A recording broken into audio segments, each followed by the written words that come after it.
이 아침에도 하나님께서 우리 모든 성도들에게 은혜 주시길 간절히 원합니다. 두려움을 넘어 순종으로란 제목과 함께 신명기 7장 우리 12절로부터 26절까지 말씀 함께 읽었습니다. 하나님께서 가나안 땅에 들어가서 이스라엘에게 주실 축복은 무엇이냐 하면 그들에게 함께 하시겠다는 것입니다. 하나님이 함께 하시면서 눈에 나타나는 이 증거대로 하나님은 그들에게 어떻게 역사하셨냐 하면 그들의 물질의 풍요 속에서 하나님이 함께 하신다고 보여주셨고, 또 가나안에 들어가서 그들이 하나님의 말씀을 순종할 때 건강하게 해주시겠다, 건강을 지켜주시고, 이민족을 침입을 막고 오히려 그들을 격퇴시키시겠다, 나라의 안녕과 질서를 약속하셨습니다. 이 모든 것이 이스라엘이 타고내서가 아니라 하나님이 하셨기 때문이죠.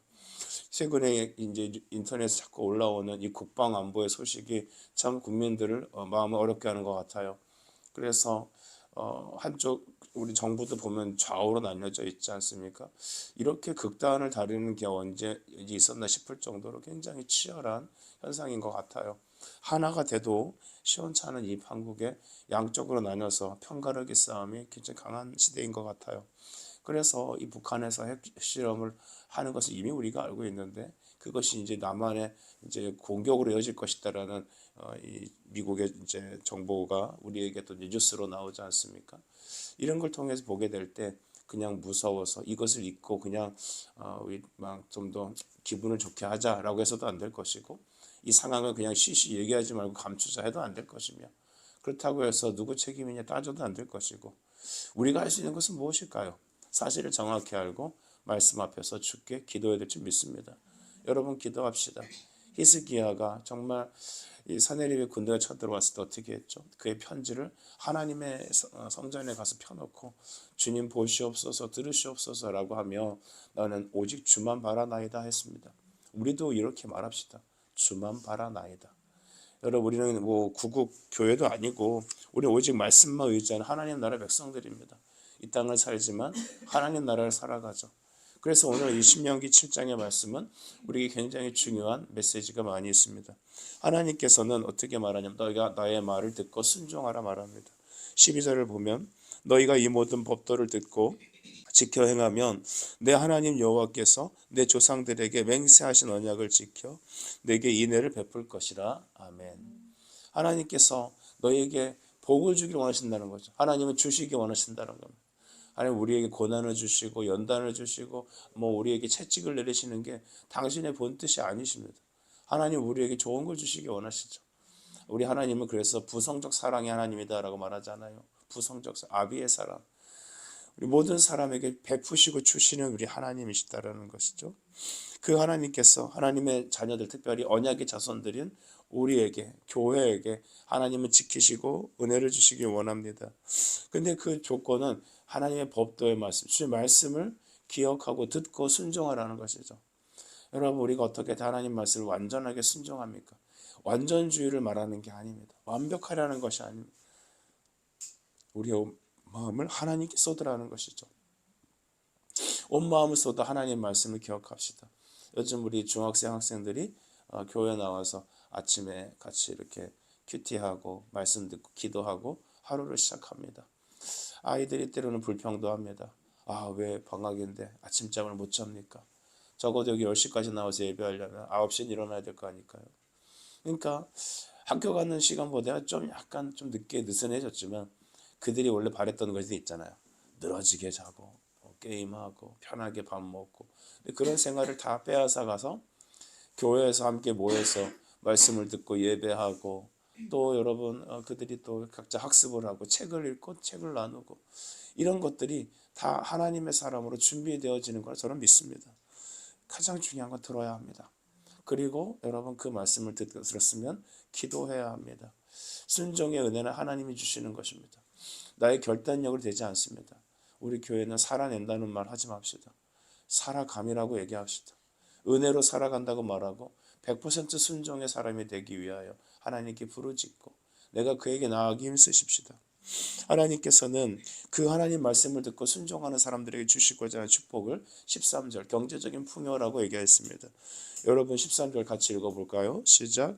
곧 너를 사랑하시고 번성하게 하시되 내게 주리라고 내 조상들에게 맹세하신 땅에서 내 소생에게 은혜를 베푸시며 내 토지 소산과 옥식과 포도주와 기름을 풍성하게 하시고 내 소와 양을 번식하게 하시리니.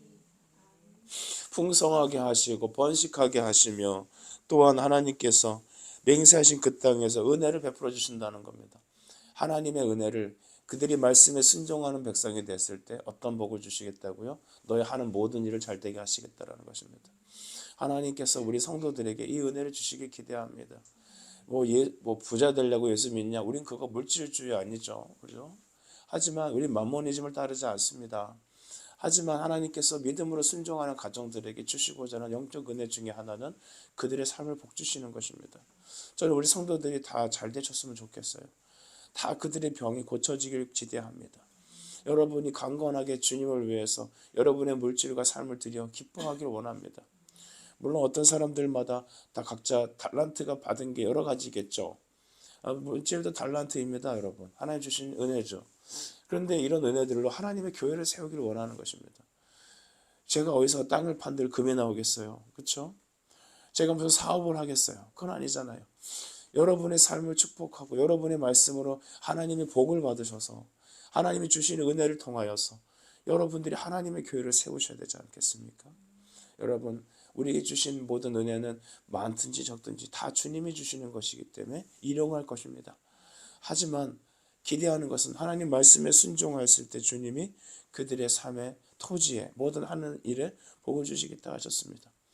물론 이 땅에서의 하나님의 물질의 축복은 하나님께서 주시는 것이라고 우리는 생각하면서 더욱 주를 바라보게 할 것입니다.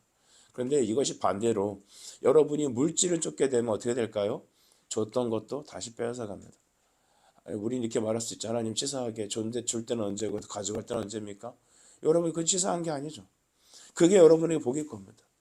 우리에게 행하시는 모든 기력과 모든 은총의 시작은 원점은 하나님이시다라는 것을 깨닫고 고백하고 찬양하고 그를 위해 써야 되는 것이죠. 용도에 합당하게 씁시다. 자기 자신을 위해 사용하지 맙시다. 14절에는 복을 받음이 만민보다 훨씬 더할 것이다. 비교할 수 없는 하나님의 은혜를 입을 것이다 라는 것이죠. 그래서 너의 짐승 암수에 생육하지 못함이 없을 것이다. 저는 그래서 우리 교회에 많은 아이들이 출생하기를 원하고 하나님 많은 어린이들, 청소년, 청년 대학부들 많은 성도들이 그들의 기쁨으로 하나님을 섬기는 것을 기대합니다. 여러분, 하나님께서 비교할 수 없는 이방과 비교할 수 없는 은혜를 주시겠다는 것입니다. 오늘날에는 여러분 경제적으로 이제 많이 어려운 시절이 되었습니다. 경제적으로 어렵고 가면 갈수록 여러분 정말 하나님의 교회는 힘을 잃어가는 것 같아요. 그러나 하나님의 말씀은 어제나 오늘이나 전혀 변치 않고 동일하십니다. 어제는 이랬다가 오늘은 이렇다. 아닙니다. 하나님은 동일하신 하나님이죠. 마치 그는 산과 같아서 움직이지 않으시고 항상 한결같으신 거죠. 변덕스러운 건 인간이 변덕스러운 거지. 하나님은 한결같으시다. 그 한결같은 하나님께서 동일한 말씀을 주십니다. 원리는 무엇입니까? 하나님 말씀을 들으라. 그 듣고 믿음으로 기도하며 순종의 은혜를 구하라. 그리고 전심으로 그에게 나아가는 겁니다. 그러면 하나님 복 주십니다. 여러분, 우리는 예수 믿고 거듭난 지체들입니다. 성령으로 새롭게 된 지체들이죠. 그렇기 때문에 거듭난 지식과 거듭난 의지로 하나님의 성령에 붙잡히면 능히 이 모든 순종을 따라가게 되는 겁니다. 제가 완전하지 않다고 말씀드렸습니다. 그러나 따라가게 된다는 것이죠. 그것을 바라보는 것입니다. 여러분은 경험하실 겁니다. 내가 무슨 말을 듣든지 간에, 내가 무슨 영화를 보는지 따라, 내가 무슨 음식을 먹든지 간에, 어떤 여러분 광고에 보니까 당신이 먹은 음식이 곧 당신이다라는 그런 문구가 있더라고요. 맞아요. 맞지 않아요? 내가 먹은 게 곧 나라는 거잖아요. 그처럼 여러분, 우리가 무엇을 먹냐에 따라서 그것이 내가 된다면, 우리가 날마다 하나님 말씀을 듣고 그를 추구하고 그에게 나아간다면 하나님은 우리를 그렇게 은혜로 다스리실 겁니다. 먼저 그의 말씀을 듣기 힘쓰는 우리가 됩시다. 또 우리에게 주신 축복은 15절인데 두 번째, 모든 질병을 내게서 멀리 하사라고 했습니다. 너희가 아는 애굽의 악질에 걸리지 않게 하시고 너를 미워하는 모든 자에게 걸리게 하실 것이다. 그러니까 너를 대적하고 미워하는 모든 자들이 이 악질에 걸릴 것이다라는 거죠. 이 악질하면 떠오르는 게 바로 애굽에 임했던 10가지 재앙 중에 악질, 독종 그런 거 있잖아요. 사람에게 아마 이게 극심한 피부병 같은 거겠죠. 그러니까 사람에게 임하는 거니까요. 이런 것들을 보면 그 심각한 이 질병에 걸릴 때 너는 그것을 피해가지만 다른 사람들은 그것을 걸릴 것이다. 특별히 너를 공격하고 교회를 박해하고 복음을 미워하고 하나님을 대적하는 세력들에게 하나님께서 이걸 주시겠다라는 것입니다. 그 사람들도 눈이 있으니까 볼 겁니다. 야, 우리에게 왜 이렇게 이런 질병이 생길까? 어떻게 이걸 극복할 수 있을까? 근데 가만히 눈을 돌아보니까 옆 동네 이스라엘 저 나라는 건재하거든요. 저 왜 저러지 저 나라는? 저 나라 왜 저럴까? 왜 그러겠습니까? 하나님이 지키시니까. 여러분 우리 성도들 하나님이 지키십니다. 믿음 가지고 기도해야 합니다. 우리가 정말 믿음으로 하나님 앞에 나가고 기도하고 하다가 자꾸 삐걱삐걱하는 경우가 있습니다. 그게 자꾸 내 옛날 모습을 바라보기 때문이거든요. 옛날의 잘못된 기억을 오늘의 여러분 갖고 와서 사용하지 마시고 옛날의 그 잘못된 기억을 반전시켜서 하나님이 오늘 그것을 나에게 선으로 쓰시길 여러분 바꾸시길 바랍니다. 그 바꾸시는 방법은 첫째, 기도에 있습니다. 말씀을 듣고 기도하는 것이죠. 하나님이 그것을 은혜로 바꿔주실 것입니다. 이 땅에서의 누리는 성도의 삶, 복음의 말씀에 순종하는 삶에 누리는 삶의 두 번째 축복은 질병에서 건지시는 것입니다. 이것을 위해서 우리는 기도해야 될 것입니다. 세 번째는 이민족을 쫓아내시는 것이죠. 17절 내가 혹이 심중에 이르기를 이 민족이 나보다 많으니 내가 어찌 그를 쫓아낼 수 있으리요 하리라마는 했습니다.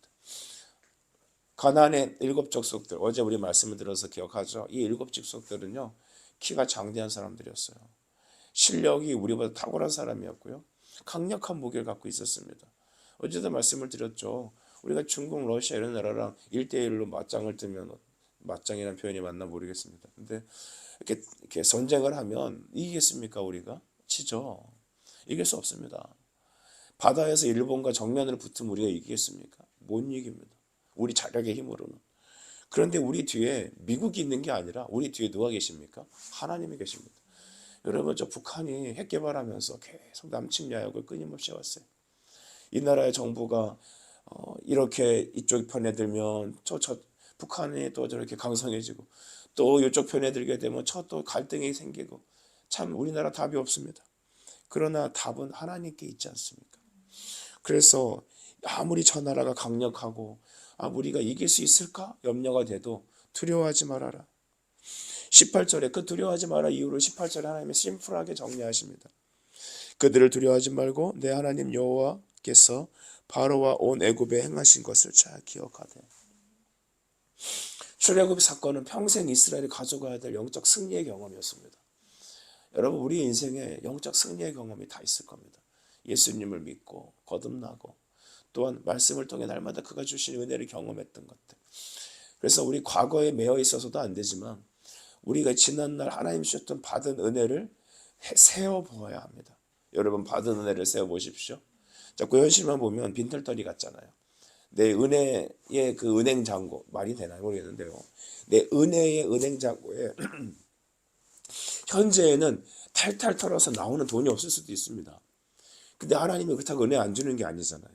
그렇다면 그 통장에 찍혀 있는 지난날 인출되었던 하나님의 은혜들을 점검해 보시라는 겁니다. 그 영수증을 붙잡고 다시 한번 생각해 보시란 말이에요. 하나님은 한 번도 여러분을 실망시킨 적이 없으셔요. 다만 우리가 하나님을 떠났지. 하나님의 은혜를 배은망덕하게 대했지. 하나님 우리 한 번도 내버려 두신 적이 없어요. 자꾸 그래서 신앙에서 침체되고 막 자빠지고 하는 거는 자꾸 현재의 잔고만 쳐다보기 때문이죠. 하나님 두려워하지 말랬어요. 너희들 그들이 이길 수 있냐? 걱정하지 말아요. 내일의 걱정은 내일이 하도록 하십시오. 오늘의 하루를 삶을 은혜로 살아가면 되는 것입니다. 바로를 꺾은 것 그들의 실력 때문이 아니었습니다. 하나님의 강력한 오른손이었습니다. 그의 품이었습니다. 그러니 지금도 하나님은 그의 강력한 손으로 우리를 인도하실 줄 믿습니다. 25절을 보겠습니다. 너는 그들이 조각한 신상들을 불사르고 그것에 입힌 은이나 금을 탐내지 말며 취하지 말라.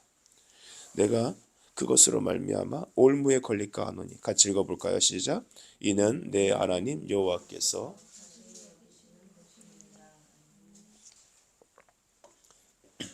하나님이 주시는 이 세 가지 이 땅에서의 복을 누릴 때 주의해야 될 것이 하나 있다고 했어요. 이거 굉장히 이것 때문에 이 세 가지가 다 물거품이 돼 버린다는 겁니다. 탐심입니다. 특별히 그들이 조각한 불살라 버리고 은금을 탐내하고 취하지 말라는 거죠. 그러니까 그것을 가지고 네가 들어오면 그 멸망받아야 될 것 때문에 너의 탐심 때문에 너가 받을 복을 누리지 못한다는 것입니다. 우리가 대표적으로 기억하는 건 아간의 물건들이죠.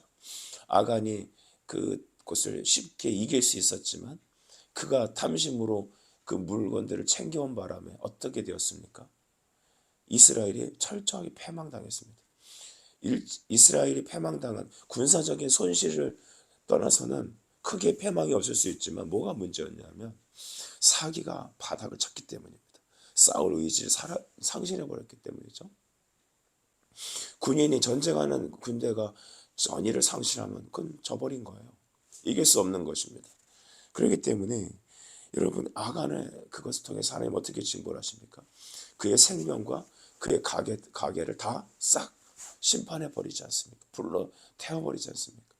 그제서야 이스라엘이 다시 아간 그 땅을 점령할 수 있었습니다. 하나님께서 이 땅에 우리로 하여금 하나님을 주목하지 못하게 하는 것은 사탄의 계략인데 그것은 탐심이라는 것입니다. 사탄이 아담과 하와에게 유혹했던 것도 탐심이었습니다.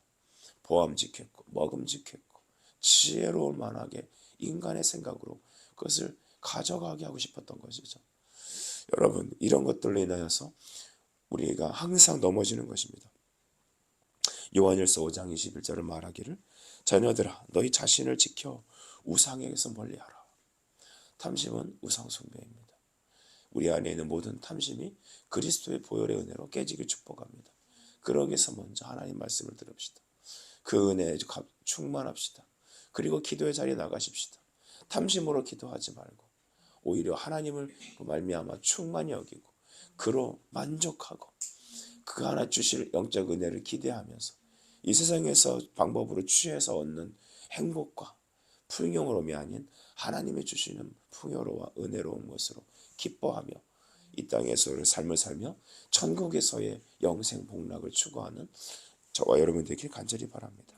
기도하겠습니다. 하나님 은혜를 감사합니다. 이 아침에 주께서 우리를 사랑하셔서 주님 기도하게 하시니 감사합니다. 우리에게 있는 두려움들을 탐심을 넘어 말씀을 들음으로 순종의 자리에 나아가는 우리 성도들이 되게 하여 주시옵소서. 예수 그리스도 이름으로 기도드립니다. 아멘.